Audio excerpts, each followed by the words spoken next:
കർക്കിടകം 1 ഞാൻ പറഞ്ഞായിരുന്നു മൈലാഞ്ചി എനിക്ക് തന്നു. അപ്പൊ ഞാൻ ഒരാളെ സ്റ്റാറ്റസ് കണ്ടിട്ടുണ്ടായിരുന്നു. അപ്പൊ സ്റ്റാറ്റസ് കണ്ടപ്പോ പറഞ്ഞു പാറു എന്റെ കയ്യിലുണ്ട് മുത്തേ വാ പെണ്ണുമ്പളെ ഫേസ്ബുക്കിൽ മാറുന്നൊക്കെ ഞങ്ങളുടെ പാറു സ്റ്റാറ്റസ് മൈലാഞ്ചി അടിച്ചിറക്കും മൊത്തം കണ്ടോ. ഇതാണ് ഇട്ടാണത്. ഇട്ടാണ് മൈലാഞ്ചി വെച്ചാൽ അരച്ചത് എവിടുന്നാന്ന്.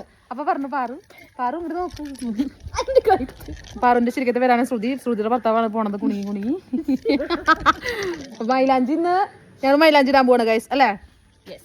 തരില്ലേ അവിടെ ഇല്ലാന്നൊക്കെ ഓക്കെ ഗൈസ്. ഇനി മൈലാഞ്ചി ഇടാൻ കാണാം. ഓക്കെ ഗൈസ് അങ്ങനെ നമുക്ക് മൈലാഞ്ചി ഇടാം. ആ ചേച്ചി ഞാൻ പറഞ്ഞല്ലോ ആ ചേച്ചി തന്ന മൈലാഞ്ചിയാണേ. നമ്മുടെ പാറു ചേച്ചി ഞാൻ വീഡിയോ കാണിച്ചിരുന്ന ചേച്ചിയില് ആള് തന്ന മൈലാഞ്ചിയാ.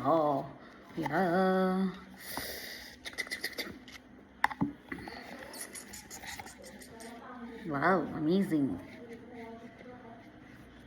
നമുക്ക് എനിക്ക് കർക്കിടകമായ ഒന്നാമത് എനിക്ക് സത്യത്തിൽ മൈലാഞ്ചി ഇടാൻ ഇഷ്ടം. അതുപോലെ തന്നെ മുക്കുറ്റി ഇടാനൊക്കെ ഭയങ്കര ഇഷ്ടമാണ്. ഇതെന്താണെന്നറിയില്ല. അങ്ങനെ പണ്ട് മുതലേ അമ്മൂമ്മയൊക്കെ ഇങ്ങനെ പറയും മൈലാഞ്ചി അമ്മി മരയ്ക്കും. നമ്മുടെ അമ്മൂമ്മയുടെ അവിടെയുള്ള സമയത്ത് അമ്മൂമ്മ പറയും അമ്മി മരയ്ക്കുന്നു. അമ്മി മരച്ച് സത്യത്തിലുണ്ടല്ലോ അമ്മി മരച്ച് കഴിഞ്ഞ് കഴിഞ്ഞാൽ വെറും ഇതാ ഫുള്ള് നമ്മുടെ കൈമയ്ക്കാവും. പിന്നെ ഈ തൊപ്പിയൊന്നും ഇടാൻ പറ്റില്ല. ഇങ്ങനെ തൊപ്പി പോലും ഇടാനേ പറ്റില്ല. അപ്പം എന്തായാലും ഈ പ്രാവശ്യത്തെ നമ്മുടെ മൈലാഞ്ചി നമ്മുടെ പാറു ചേച്ചിയാണ് എനിക്ക് സമർപ്പിച്ചത്. Thank you so much. നന്നായി ഇത് ഇട്ടപ്പോൾ തന്നെ കണ്ടോ ചുവപ്പ് കളർക്കാരനെ. എന്തായാലും താങ്ക് യു സോ മച്ച് പാറുമോളെ. ആ ചേച്ചിയുടെ പേര് ശ്രുതി എന്നാണ് കേട്ടോ. നമ്മളെല്ലാവരും അങ്ങനെ വീട്ടിൽ പാറു എന്നാണ് വിളിക്കുക ചേച്ചിനെ. അതുകൊണ്ടാണ് ഞാനും പാറു എന്ന് വിളിക്കണേ. ഇത് ഞാൻ ഇടട്ടെ ഗൈസ്. ഇട്ടില്ലെങ്കിൽ ഇന്ന് ഞങ്ങൾ ക്യാമറയ്ക്ക് നോക്കി സംസാരിച്ച് ഞാൻ ഇടാൻ എനിക്ക് പറ്റില്ല.